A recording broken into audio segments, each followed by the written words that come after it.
오늘은 맥주 감사 주일입니다.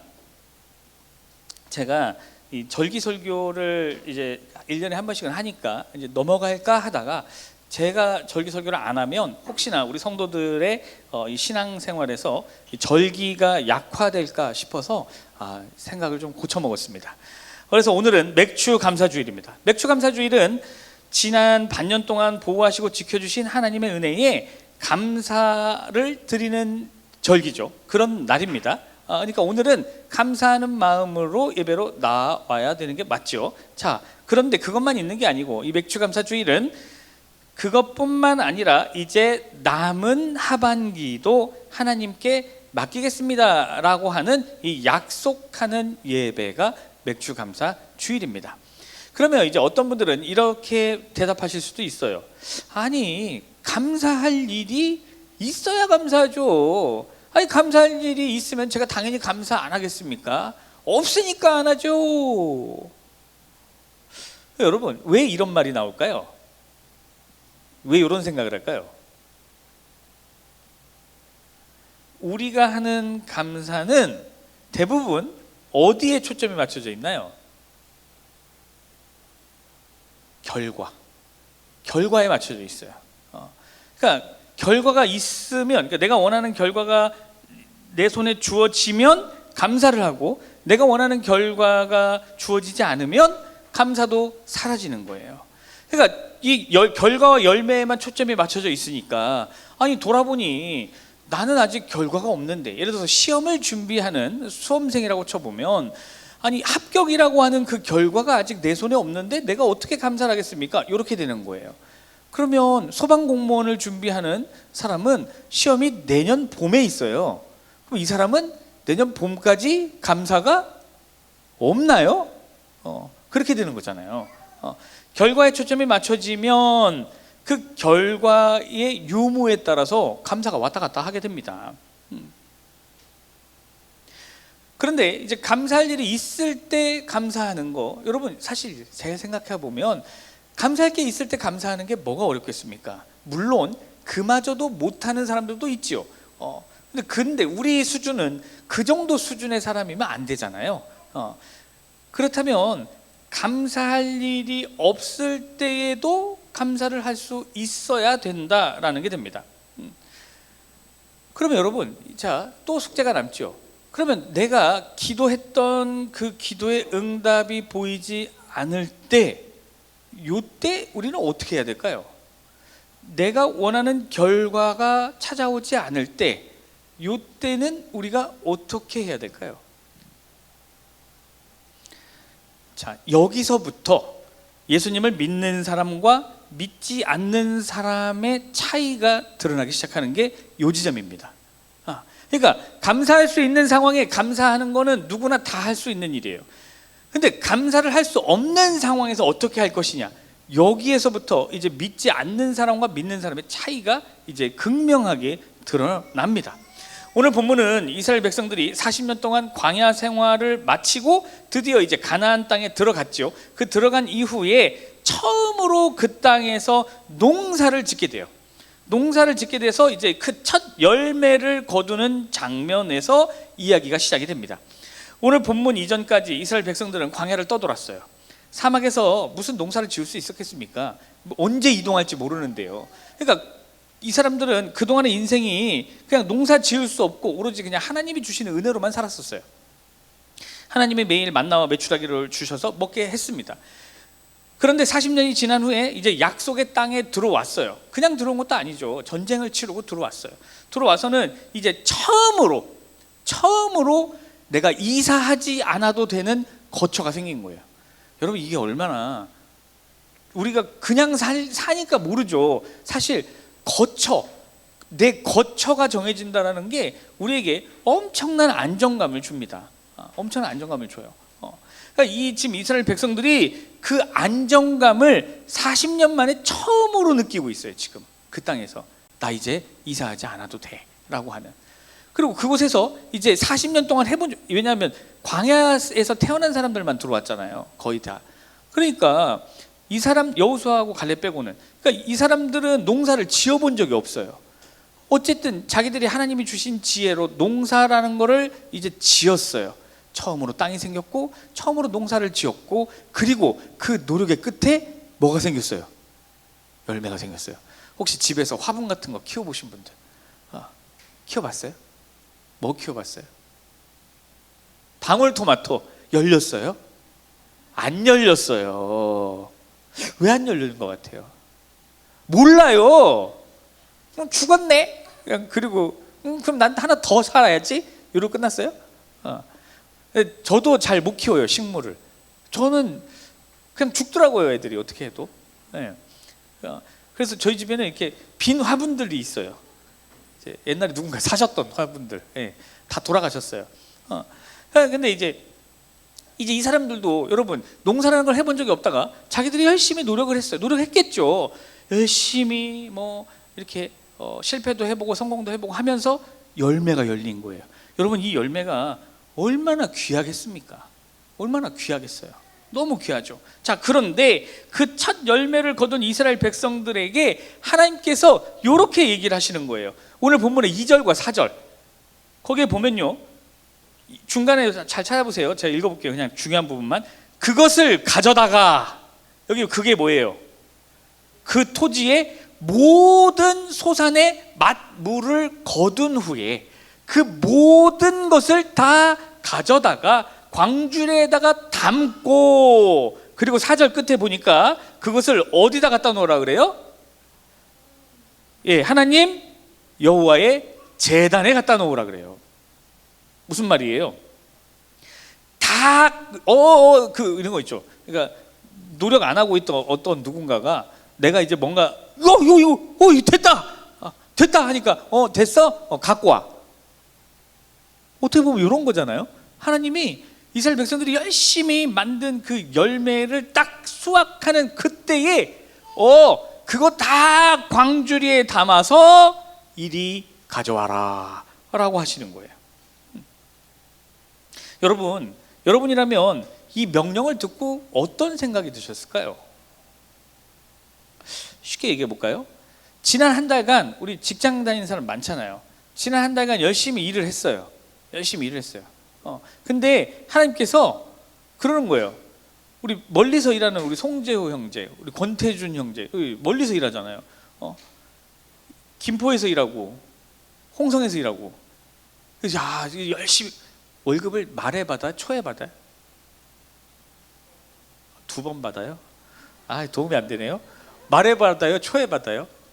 말에 받아요. 그럼 열심히 일한 걸로 받는 거잖아요. 야, 나 이거 월급, 그래 내가 그래 그동안 이것 때문에 내가 직장을 다녔지라고 이제 금융치료 좀 받을 만한데, 갑자기 하나님께서 재호야 열심히 수고했구나, 그거 다 광주리에 담아서 이리 가져와라. 어때요? 어떤 기분 들어요? 우리 중학교 박도진 선생님이 중학생들 북한에서도 쳐들어오지 못하게 만드는 중2들 이게 막 열심히 애들 체육 활동해요. 막 살 타가면서 막 해요.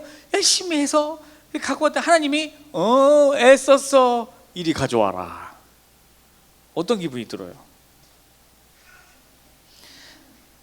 한숨 쉬잖아요. 은찬이도. 아마 대부분의 사람들은요, 첫 열매, 그러니까 열매, 귀한 것을 잃는다. 내가 수고한 지난 시간들, 그 노력들, 그 대가, 그것을 잃는다. 여러분, 이렇게 생각하는 게 당연한 거 아닙니까?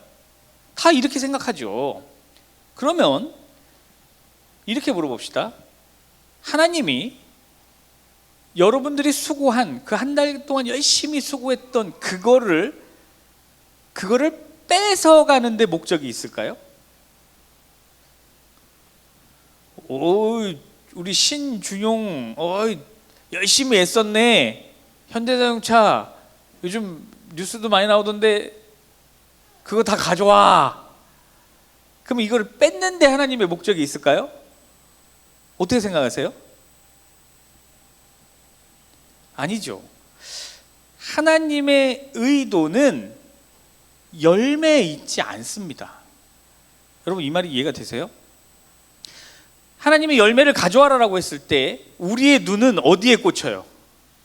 열매에 꽂혀요. 이거 내가 만든 열매인데? 라고 하는 열매에 꽂혀요. 그러면 그걸 가져와라라고 하는 하나님의 눈은 어디에 꽂혀 있을까요? 열매예요? 아니에요? 열매가 아니에요. 열매 아니에요. 지금 퀴즈에 있죠. 우리 한별 자매가 이제 그 세무 공무원 합격했어요. 그럼 우리 직장을 갔잖아요. 이제 내년에 이제 그 발령 날 거 아니에요. 그러면 우리 어떤 말 많이 해요? 한별 자매한테 월급 타면 밥 사라는 말 해본 사람? 저는 했어요. 그럼 나만 먹으면 돼요? 한별 자매한테 월급 타면 밥 사라고 하는 사람은 사주겠대요. 하실 분? 그럼 봉쇄하고 저만 먹으러 갈게요. 여러분 뭐 그거 안 먹어도 되나 보네요. 우리가 그런 말 많이 하잖아요. 야 월급 타면 밥 사. 야 축하해. 월급 타면 밥 사. 이런 얘기 많이 하죠. 그러면 여러분 혹시 제가 한별 자매한테 월급 타면 밥 사라고 한 게 별아 내가 사실은 3일째 밥을 못 먹고 있어. 내가 아내한테 뭘 잘못을 밉보였나 봐. 그래서 나 밥이 좀 먹었으면 좋겠어. 나 밥 좀 사줄 수 있어? 여러분 제가 못 먹어서 사달라고 할까요? 어때요? 그래 보여요? 저 그 정도로 마르진 않았는데 제가 못 먹어서 사달라고 하는 걸까요? 아니죠. 제가 그 밥의 목적이 있습니까? 아니죠. 밥의 목적이 있지 않아요. 뭐의 목적이 있어요? 그냥 축하하는 의미의 말이에요. 그렇잖아요. 마찬가지로 하나님이 원하시는 것도요, 여러분에게 가져와라 라고 했지만 하나님이 원하는 건 그럼 그 열매일까요? 거기 그거예요? 아니에요. 아니에요. 하나님 미안하지만 여러분이 그 아까워하는 거 그거 하나님 안 드려도요 하나님 아무 상관없어요. 아무 상관없어요. 하나님이 원하시는 것은 소유와 출처에 대한 인정이고 그것에 대한 감사예요. 하나님은 그걸 받고 싶은 거예요. 그걸 받고 싶어서 갖고 오라는 거예요. 근데 우리가 아니 어차피 이거 필요 없으신 분인데 이걸 내가 들여서 뭐로 왔다 갔다 수고를 합니까? 그러면 여러분 부부가 있어요. 아직 결혼 안 한 사람이 더 많으니까 부부가 있어요. 결혼기념일에 서로 선물을 해요. 뭐더러 그래요? 어차피 저 사람이 나 줄 거 나도 저 사람 줄 거 그냥 퉁 칩시다. 서로 수고도 하지 말고. 이 말이 더 합리적이지 않아요? 그렇잖아요? 하나님한테 아니 뭐 이게 필요가 있으셔서 굳이 그런 게 아니고 감사만 필요한 거면 내가 감사만 마음을 드리면 되는 거 아닙니까? 아니잖아요. 여러분 오해하면 안 돼요. 정확하게 들어야 돼요. 우리의 시선이 열매에 꽂혀 있으니까 하나님이 주라고 할 때 뭔가를 다 가져오라고 할 때 이거 뺏긴다고 생각이 돼요. 이거 먼저. 하나님은 그게 아니라 감사를 먼저 받고 싶다라는 거예요. 감사를. 그거 어디서 왔는지 그거 인정하는 감사를 받고 싶으시다는 거예요.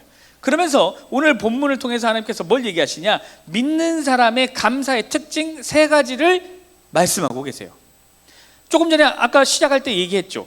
하나님을 믿는 사람의 감사와 하나님을 믿지 않는 사람들의 감사의 차이가 어디서 드러나는지, 감사에서 드러나기 시작한다고. 자, 그럼 봅시다. 하나님을 믿는 사람의 감사의 특징 3가지. 그 첫 번째는 믿는 사람의 감사는 입술의 고백이라는 거예요.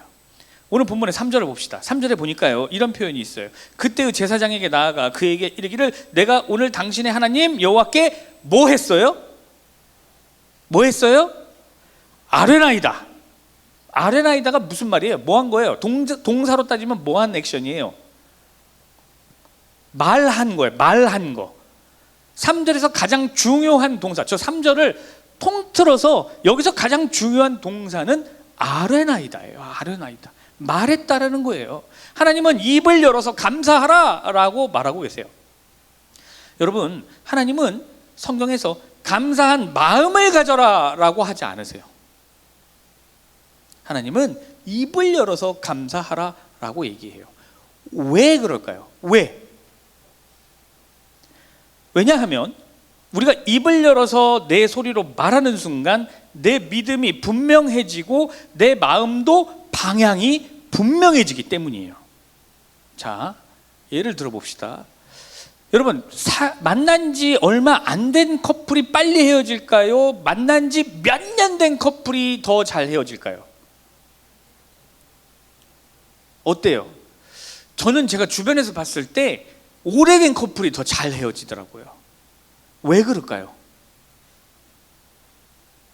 볼장 다 봐서? 왜 그럴까요? 뭐 상처가 있나 봐요, 저 친구가. 오래된 커플에. 네. 자, 여러분 보세요. 부부끼리 사랑한다고 말을 하지 않으면 어떻게 될까요? 저희가 모르는 둘만의 언어가 있나 봐요. 네, 지금 답을 하셨어요. 네, 네, 너무 좋아요. 아기 소리 들리는 거 저 너무 좋아요. 네. 자, 여러분 보세요. 부부끼리 그런 말 하시는 분들, 그거 꼭 말을 해야 알아? 그거 꼭 말을 해야 돼. 지금 이러면서 사랑한다고 말을 하지 않으면 어떻게 될까요? 어떻게 될 것 같아요? 여러분 상상을 해보세요. 말을 하는 이유를 방금 전에 뭐라고 했어요? 두 가지로 얘기했잖아요. 말을 하는 이유, 선명해지고 분명해진다라고 했잖아요. 마음이 선명해지고 방향이 분명해지는 거예요. 똑같아요. 사랑한다라는 말을 하지 않으면 이 두 가지에 문제가 생겨요. 그러니까 오래된 커플 막 우리 뭐 이렇게 TV나 이런 데 보면 연예인들이 장난스럽게 개그로 사용을 하잖아요. 무슨 가족끼리 뽀뽀야 이러면서 막 그런 거 하잖아요. 그럼 그게 맞다고 생각하세요? 어때요? 맞다고 생각해요? 아니잖아요. 하나님이 입을 열어서 말로 하라라고 하신 건 두 가지 때문이에요. 뭐예요? 믿음이 분명해지고 마음의 방향이 분명해지라고. 요것 때문에 하라는 거예요. 부부가 서로 이런 말을 하지 않으면 요 두 가지가 흐려져요. 오래된 연인이 헤어지는 이유도 이 말을 하지 않다 보니까 이게 불분명해져요. 방향이 안 맞아져요. 같이 가야 되는데 다른 곳으로 가요. 그래서 헤어져요. 여러분, 그래서 믿는 자의 감사는 침묵이 아니라 고백입니다. 감사는 마음속에만 담아두는 감정이 아니에요. 하나님 앞에서 입술로 선포하는 믿음의 고백이 감사예요. 우리는 이거를 입술을 열어서 말을 할 수 있어야 됩니다. 여러분, 그러면 우리는 입을 열어서 정확하게 뭘 고백하면 좋을까요? 오늘 본문에 이스라엘 백성들이 첫 열매를 모아서 여호와의 제단 앞에 놓으면서 뭐라고 하는가 보니까 갑자기 뜬금없이 방랑하던 시절의 이야기를 합니다. 그게 5절이에요. 자, 5절 한번 보세요. 5절에 뭐라고 합니까? 너는 또 네 하나님 여호와 앞에 아뢰기를 내 조상은 방랑하는 아람 사람이었습니다 라고 해요. 여기서 이 방랑하는 아람 사람이 누구냐면 자신들의 조상인 야곱을 얘기하고 있어요. 여러분, 야곱이 어떤 사람이었습니까? 야곱은 정착하지 못한 도망자였어요. 형 에서를 피해서 도망쳤고 외삼촌 라반의 집에서도 나그네처럼 살았어요. 이 사람은 자기 땅도 없었고 자기 힘으로 자랑할 것도 없는 사람이었어요. 그런데 이스라엘 백성들은 첫 열매를 바치면서 자랑할 만한 것이 아니라 힘들었던, 가진 거 없었던 그때를 고백하고 있어요. 여러분, 보통 이 정도 되면 우리는 숨기고 싶어 해요. 내가 힘들었던 거 숨기고 싶어 해요. 부끄러웠던 시절 있잖아요. 그거 말 안 하고 싶어 해요. 그런데 이스라엘 백성들은요, 하나님께 그 첫 열매를 바치면서 자기들의 부끄러웠던 거를 지금 꺼내서 얘기를 해요. 왜? 감사는 내가 얼마나 잘나서 여기까지 왔는지를 자랑하는 게 아니라 하나님이 이렇게 아무것도 아니었던 나를 여기까지 인도해 주셨구나라는 걸 인정하는 것에서 나오기 때문에 이 얘기를 하는 거예요. 하나님, 나 그렇게 볼품없고 부끄럽고 힘들었던 사람이에요. 지금 그 얘기를 하는 겁니다. 진짜 감사는 은혜를 인정하는 것에서 시작합니다. 내 실력과 능력이라고 생각하는 사람은요, 감사를 할 수가 없어요. 거기선 진짜 감사가 나오지 않습니다. 거기서 나오는 감사는 대부분 다 가짜예요. 내가 다 했다고 생각하는 사람이 어떻게 진짜 감사를 합니까? 못합니다. 두 번째, 하나님을 믿는 사람들의 감사의 특징 두 번째는, 믿는 사람의 감사는 결과가 아니라 여정을 기억하는 것입니다. 오늘 본문의 6절 7절에 보면 이스라엘 백성들이 지금 첫 열매를 하나님 앞에 드리면서 자신들의 지난 노예 생활을 이야기하고 학대와 고통받던 것을 이야기하고 있어요. 하나님께서도 이스라엘 백성들에게 이 과거가 기억나게 도와주세요. 왜 이렇게 하셨을까요? 왜냐하면 감사는 지금 손에 들고 있는 열매를 바라볼 때만 생기는 게 아니기 때문이에요. 결과로 감사하는 거 크게 어려운 일 아니에요. 아까도 얘기했다시피 진짜 감사는 열매가 되지 않더라도 열매가 되기까지의 지난 여정을 돌아볼 때 나오는 겁니다. 이스라엘을 봅시다, 여러분. 이스라엘 백성들을 보세요. 이들의 고백을 보니까 처음에는 방랑하던 자들이었어요. 거처도 없고 집도 없고 가진 것도 없고 도망치던 삶이었어요. 그리고 그 뒤에 애굽의 노예 생활을 했어요. 그것도 몇 년? 400, 성경에서 어디는 400년, 어디는 430년. 굉장히 긴 기간 동안 노예 생활을 했어요. 그곳에서 그냥 평안히 살았습니까? 아니죠. 학대가 있었고 또 고난이, 고통이 있었고 부르짖음이 있었어요. 그리고 나서 어떻게 됐습니까? 애굽에서 나왔지만 홍해가 앞을 막았었고 광야의 40년간의 혹독한 생활이 기다리고 있었어요. 그리고 그 끝에 또 가나안 땅, 예비하신 땅으로 들어왔는데 그냥 들어왔습니까? 아니에요. 오자마자 전쟁을 치러야 됐어요.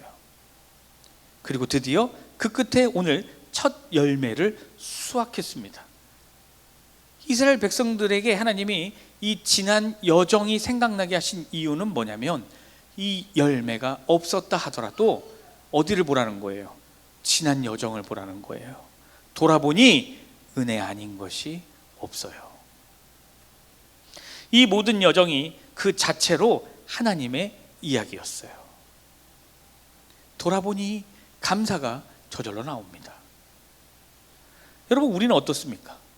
지난 반년을 돌아보면 즐겁고 행복한 일만 있었나요? 이제 곧 결혼이 가장 빠른 8월, 우리 박도진 형제 지난 반년 한 번도 안 싸웠어요? 많이 싸웠어요? 많이 혼났어요? 아, 네.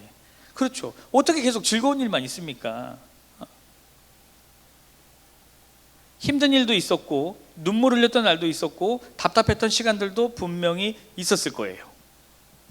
하루도 버티기 힘들 것 같던 시간들과 날들이 있었을 거예요.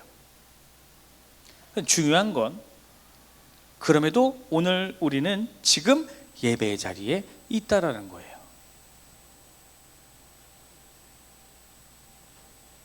이 지난 여정을 바라봤을 때 우리는 그 안에 있는 하나님의 은혜를 발견할 줄 알아야 돼요. 요거를. 오늘 이희선 집사님이 못 오셨잖아요. 지난 금요일에 어떤 일이 있었는지 아세요? 이분이 임플란트 치료를 받으시기로 했어요. 그래서 치과에서 임플란트 치료를 받다가 의사 실수로 임플란트 기구 하나가 기도로 넘어가 버렸어요. 제가 사진을 보여주고 싶은데 굉장히 뾰족한 핀이에요. 이렇게 뾰족해요. 그게 기도로 넘어갔어요. 기도. 식도도 아니고 기도로. 그래서 급하게 대학병원 응급실로 가셨어요. 검사하기 전에는 이제 의사들은 이거 개복해야 된다라 그랬어요. 완전히 열어야 돼요. 나이가 많으시잖아요. 이거 큰일 나는 일이에요. 근데 그래도 하나님의 은혜로 요게 뒤집어져서 떨어졌어요. 이렇게 떨어졌으면 뚫었을 거예요. 근데 뒤집어져서 떨어졌고 의사 선생님 말로는 조금만 더 내려갔으면 열어야 됐대요. 근데 위치가 딱 걸렸어요. 그래서 내시경으로 뺐어요. 지금은 이제 뭐 얼굴이 많이 부으셔서 지금 아직 회복 중이세요. 이분에게 열매가 있습니까? 열매가 어디 있어요? 어떤 열매요? 없어요. 그런데 돌아보면 어때요? 은혜예요. 은혜예요, 여러분. 이걸 고난으로 보면, 고통으로 보면 안 되고 벌로도 볼 필요도 없어요. 이거는 하나님의 은혜예요. 우리의 삶이 이래요. 여러분들 지난 반년 한번 돌아보세요. 지난 반년의 삶, 여러분 은혜가 넘칩니다. 여러분들의 지난 반년의 삶은요, 하나님의 이야기예요. 온통 다. 우리는 그 반년을 지나서 오늘 이 예배 자리에 있어요. 하나님의 은혜입니다.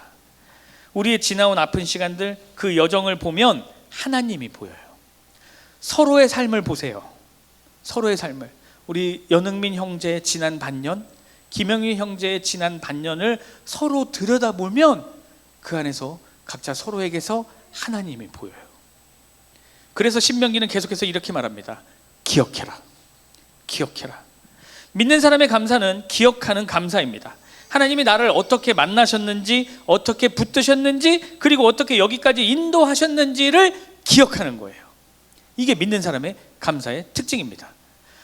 믿는 사람의 감사의 특징 세 번째는, 믿는 사람의 감사는 예배와 나눔으로 완성됩니다. 10절, 여호와여 이제 내가 주께서 내게 주신 토지 소산의 만물을 가져왔나이다 하고 너는 그것을 네 하나님 여호와 앞에 두고 네 하나님 여호와 앞에 뭐 하라고요? 여기 성경에 뭐라고 나옵니까? 뭐 하라고요? 여호와 앞에 10절 끝에 경배하라. 순서를 보면 입술로 먼저 감사를 고백을 합니다. 이게 먼저예요. 그리고 나서 그 다음에 뭐 합니까? 첫 열매를 가져다 드려요. 그리고 나서 뭐 해요? 마지막에 뭐 해요? 예배해요. 예배해요. 감사는 고백으로 시작을 해요. 그리고 그 고백이 마지막에 뭘로 이어집니까? 예배로 이어집니다. 예배로 이어져요. 감사가 있으니까 예배할 수밖에 없는 거예요. 예배할 수밖에 없는 거예요. 우리 이희선 성도님이 이제 건강한 모습으로 오시겠죠. 오실 겁니다. 분명히. 그런데 그분이 이 지난 시간을 고통으로 바라보고 벌이라고 생각한다면 예배로 나오기가 어렵겠죠. 그런데 이분이 이 모든 과정이 그래도 하나님의 은혜였구나 라고 본다면 당연히 예배 자리로 기쁘게 나오게 되어 있어요. 예배가 잘 안 된다 그러면 내가 나의 지난 시간을 은혜로 보고 있지 않은 거예요. 내가 내 지난 시간을 은혜로 보고 있다면 예배로 안 나올 수가 없어요. 안 나올 수가 없어요. 그래서 감사는 예배로 끝납니다. 그런데 하나님은, 우리는 예배로 끝내고 싶은데 하나님은 거기서 끝내지 않으세요. 11절, 네 하나님 여호와께서 너와 내 집에 주신 모든 복으로 말미암아 너는 레위인과 너희 가운데에 거류하는 객과 함께 뭐 하라고요? 즐거워하라. 감사는 혼자 누리는 것이 아니에요. 하나님이 주신 감사는 함께 기뻐하는 겁니다. 진짜 감사는 흘러갑니다. 이것이 받은 은혜를 흘려보내는 거예요. 그래서 감사는 예배에 멈추지 않아요. 우리끼리 여기서 예배 드리고 그냥 끝나버린다? 하나님이 원한 건 여기서 끝나는 게 아니에요.